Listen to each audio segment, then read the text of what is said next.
guys, wanted to introduce you to a couple of gold level sponsors of Top Rated MMA and the Bearded Biz Show. Number one, Anglesey Family Chiropractic. They're in Coeur d'Alene where I'm at. They're also in Spokane Valley. I know I have a lot of fighters that follow our show and have been able to connect with fighters from that area. If you're a fighter, if you're at the gym or just need an adjustment, Dr. Craig Anglesey is your guy. Go check him out. He is in Coeur d'Alene and Spokane Valley. I also wanted to introduce you to Training is Ritual. They're an MMA apparel company based out of Alabama. They've got MMA gear for both men and women, accessories, rash guards, supplements. If you're into death metal, horror movies, leg locks, and MMA, this is the brand you want to go check out. They're an awesome apparel brand, high quality gear every time. Go check them out, trainingisritual.com. You're a wife, a mom, combat veteran, former Miss Nevada, and now you're running for Clark County School Board District B. Thank you so much for your time. I appreciate it.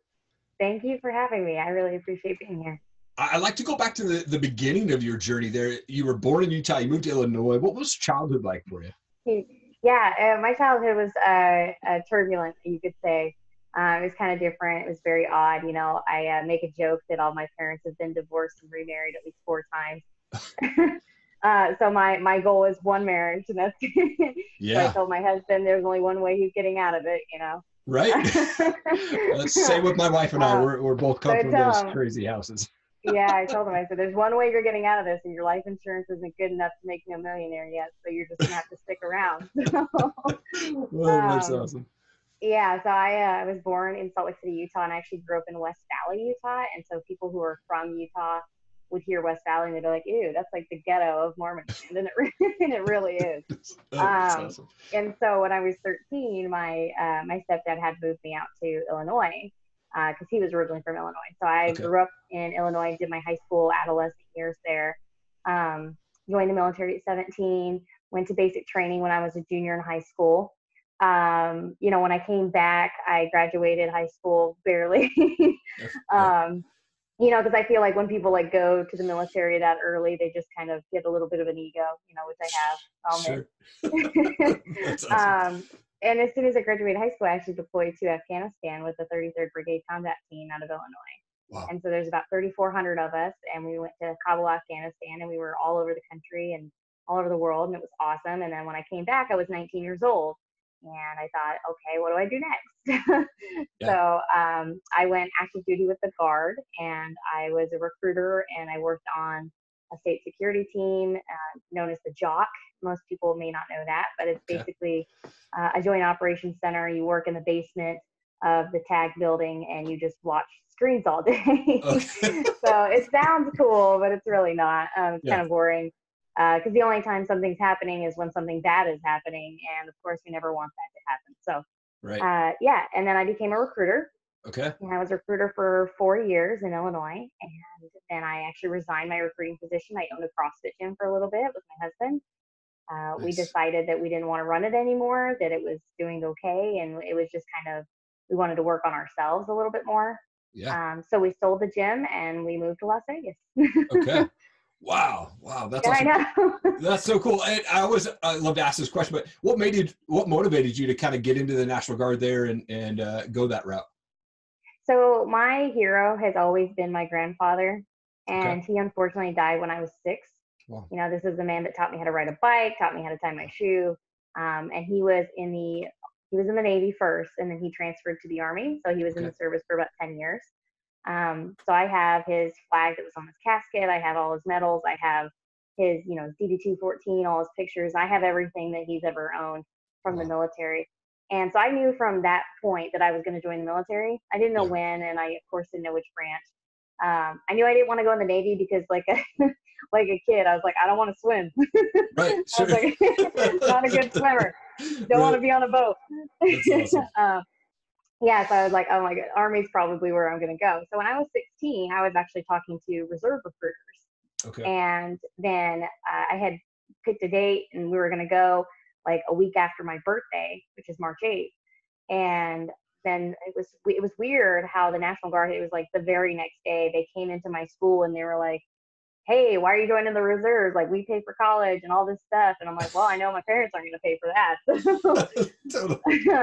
So I actually just decided to switch. So before I went to NEPS, I actually switched to the Guard. We redid all my paperwork, and I actually went down on my birthday and and joined on my birthday. So on my 17th birthday, I joined. So every single year I hit a birthday, I know that's another year done with the military. Right. Wow. That's awesome. Yeah. One of the things I did for this round was I asked some of my friends on Facebook, so if they had any questions that I might ask you. And one guy that was on my show, his name was Ernie Mariscal, and he's a combat veteran as well. And he wanted to know, like, what was that transition like for you from military to civilian life? Oh, it's so hard. Yeah. So what people don't tell you, and I've tried to tell this to soldiers too a lot, because currently now I work with soldiers as far as like a retention capacity, and what I try to tell them is transitioning over to a civilian life, which most veterans know is that it's probably one of the hardest transitions you'll ever make as an adult, right? People are like, oh, I'm changing jobs and I'm moving and whatever, coming home from overseas, it was kind of a real awakening that like time almost stands still for you, but it keeps going for everyone else. And for soldiers to get over that is really hard, especially young soldiers. I think I probably had a really tough time with it being 19 years old. I didn't have any real big guidance in my life, and I wasn't plugged into a church at the time. So for me, trying to figure out, that I could have died and nobody would have cared, like those were the feelings that I kind of felt. And I feel like a lot of combat veterans have that same feeling. Mm-hmm. When you join, like when you become a recruiter, you basically become another civilian. So I will say this, that I tell people, like, as a recruiter, and as a line soldier, you kind of get mixed and you kind of get confused a little bit. So I was a recruiter for a long time, and then I actually went back into like an infantry brigade. Okay. And I had to tell people, I was like, okay, give me 6 months to figure this soldering stuff back out, because I kind of forgot, Sure. When you're a recruiter and you're dealing with teenagers and their parents, you're not talking in acronyms. You're not talking about, gun trucks and deployments and things like that. Because the last thing you want to do is scare them off. You want to be honest with them, but you don't want to scare them off. Right. So, sure. yeah, it's very different. It's a very different transition for sure. That's awesome. Now, we kind of mentioned this earlier, but you're former Miss Nevada. You were stripped of your title, were essentially thrown out of the Miss America pageant and for having your conservative views. How did all that go down, and what's going through your mind when you got that initial notice on that? Yeah, so I can't really say that that's like, they won't ever admit that that's why they kicked me out. Right, sure. So I can't like officially say that that's why they kicked me out. Yeah. They say I violated the rules, in which I actually didn't. I had a pageant page and I had a personal page, and my personal page constantly they would say, like, you can post whatever you want on your personal page, just don't put politics on your pageant page. I said, no problem. I never did. Yeah. But on my personal page, yeah, I'm very political. I pay attention very well.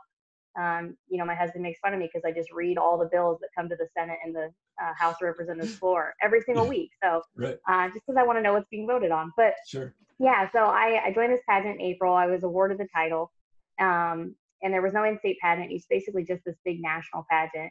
And so I'm going through all the processes. I'm hitting my events. I'm talking to the coordinator almost every single week. And I got to a point where she would tell me on the phone that she agreed with me and that she was like all on my side. And then she would get on an email and kind of berate me, yell at me, if you will. And yeah, I know, it was kind of odd. So I actually told her at one point, I said, hey, I'm not going to talk to you on the phone anymore. Like, just email me, just text me. I just need to have a reference point to come back to. Yeah. And that was absolutely out of the question. She says, I need to talk to you right now. And I'm like, no. Because to me, being in the military, as I'm sure you know, if it didn't happen on paper, it didn't happen at all. Right. Sure. So that's kind of where I got with that. Well, then 4 days before the actual pageant, she sent me the notice, kicked me out. And I was, I think I was so mad that I was just laughing the whole time. And I was telling my husband, I'm like, this is insanity. And he's like, yeah, I know. So I actually called a good friend of mine that night that I got kicked out. He said, just take a day, just take a breath. And he's like, maybe collect some thoughts, put it on a video, and let's just see what happens. And that's what I did. So and it went viral, went on Fox News and all kinds of different things. I had a couple of hit pieces written on me, which is fine, but Sure. Right. So. Wow. Crazy. Well, now you're an ambassador for Turning Point USA. How did you get involved with them, and what are you doing for those guys right now? So I actually had reached out to them prior to getting kicked out. Okay. Because I was like, oh, how good would it be to have like a pageant queen in their thing, right? Sure. Well, then when I got kicked out, they reached out to me and they're like, whoa, this is not okay. They were completely on my side. They were so supportive. When I actually went speaking out, I guess the coordinator had actually started emailing Turning Point USA trying to get me kicked off of their team as well. Wow. Yeah, so it's funny because every single time I do a video, so just so you know, right? So every time I do a show, like the pageant coordinator will kind of get a whiff of it, and she'll email whoever owns it, try to get it off the air. She's only been successful. She's been successful one time. Okay. So crazy. So, yeah, so I'm just like, let it go. But yeah, so with Turning Point USA, I actually just go to events with them, and I'm just an influencer, ambassador. I talk to the people that are fans of Turning Point USA. I push people into the direction of Turning Point USA. Give them website links to learn more. I post videos for them, things like that. So. Gotcha.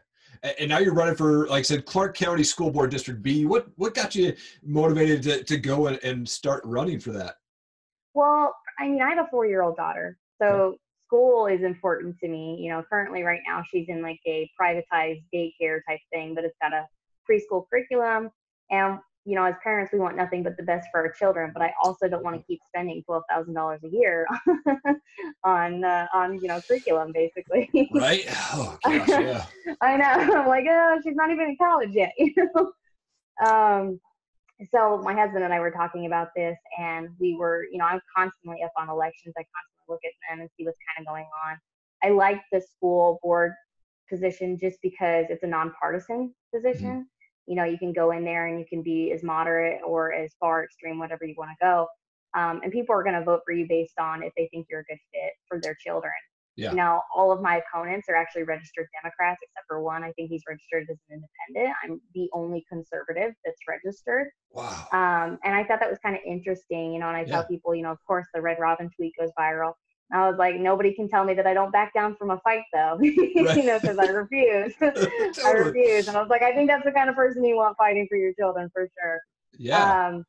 Yeah. And so it's kind of one of those things that I think it's an important office. I think too, that people always talk about, well, what about the children? What about the children? And yet when the children are up for debate, like they always get the short end of the stick.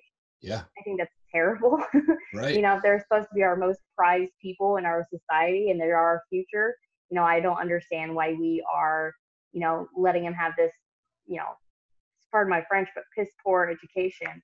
You know, CCSD, we're the 5th largest district in the nation, and we're currently ranked at 46. Wow.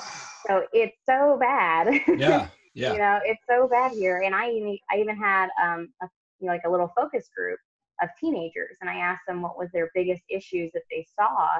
And one of the things that they said, which actually kind of shocked me, I thought it was odd, is that cell phones are a huge distraction to them and they don't want them in the classroom. You know, because they can't learn, they can't retain. Right. You know, the fact that cursive isn't being taught in school anymore is insane to me, because that's what I learned when I was in 3rd grade. Right. Yeah, and they're not taught cursive writing anymore, so they can't even take notes because they can't keep up. Sure. So I thought that was interesting for sure. Wow. And now we've got this whole coronavirus thing and changing the way that people are living. How's your everyday life changed since this whole thing is rolled out? Well, as you can see, I'm home. Right. Yeah. You know, I think people misconstrued me a lot. They thought that maybe I didn't care, that I wasn't taking it seriously enough. Gosh, man, I do take it seriously. Half my family is in the medical field. My husband is a paramedic. So, oh, wow.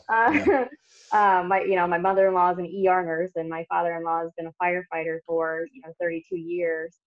So it was kind of crazy. That day that we went to Red Robin, we were actually out traveling. So it's not like we could have gone anywhere anyway.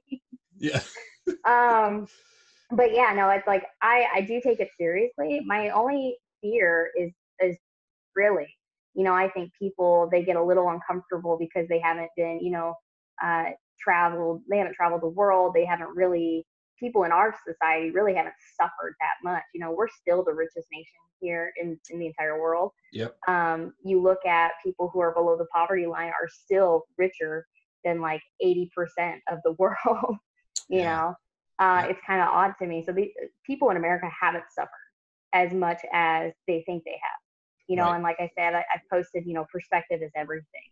To me, I don't fear a lot because I trust God. And I wouldn't say I'm a super, super religious person. I actually just got rebaptized into the Christian church about a month ago. That's awesome. Yeah. But with that being said, I just trust that things are going to be okay. Be cautious, be cognizant of your surroundings, but at the same time, like, you shouldn't let fear just drive your society and drive your life. Yeah. So I don't agree with crashing the entire economy. I think that we should be cautious. I do think that we should be careful, and that we should take the coronavirus serious, because it is a serious virus. But at the end of the day, I also think that we should be able to live our lives. Yep, absolutely.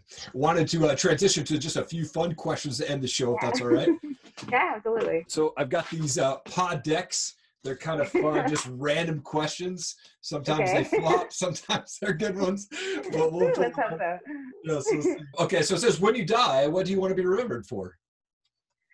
Let's see. I think currently I'm going to be remembered for how much I fight. That's not a bad thing at all. So I think I'd like to be remembered for that. Just something that someone just won't back down. Absolutely. What's your favorite gun to shoot? So I'm a little bit biased. I have a Glock 19 that I won.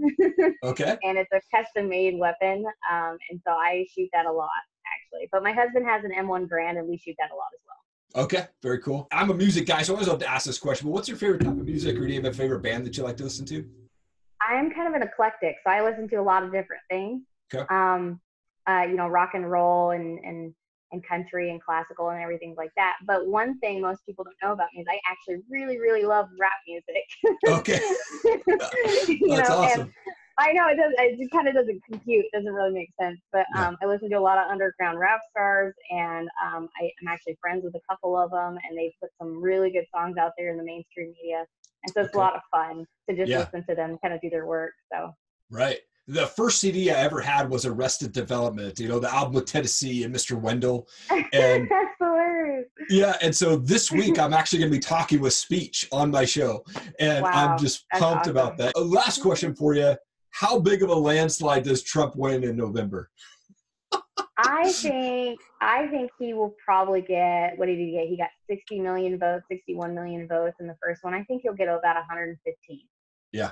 Yep. I think he will. See, I don't think it'll be more than 120, but I think he'll definitely get 115, just because I think he's converted so many people that had voted previously for Hillary since the 2016 election. Yep. Absolutely. Thank you, Katie, so much for your time. It's been such an honor. Thank you for your service and your husband for what he does. We really, really appreciate you. Thank you so much for having me, and thank you for your service too. Oh yeah, actually I didn't serve. I was the punk. I just assumed by the beard. Yeah, no, I was an 18-year-old punk. I was a stoner in high school, and I got a call from one recruiter, and I told him like probably a lot of things I shouldn't have told him, and said, I was a conspiracy theorist. And yeah, I kick myself every day because you got the beard, man. Right. It worked. Yeah, I wish I would have. And I was a drug addict for a long time. And so I never actually went that route. But man, once I woke up and got sober, I realized, man, I wish I would have done that. But anything God that I could do bless you for that though. And I love the fact that you run this show, and I think it's great. Well, thank you so much. Hey guys, thank you so much for hanging around. Really appreciate it. If you'd like to see more videos from Top Rated MMA and the Bearded Biz Show, please click the playlist and also hit subscribe to our channel. Become part of the Top Rated MMA and Bearded Biz community. We would really appreciate your support. Also, please leave a comment below. I will read and respond to all of them. Thank you so much. Have an awesome day.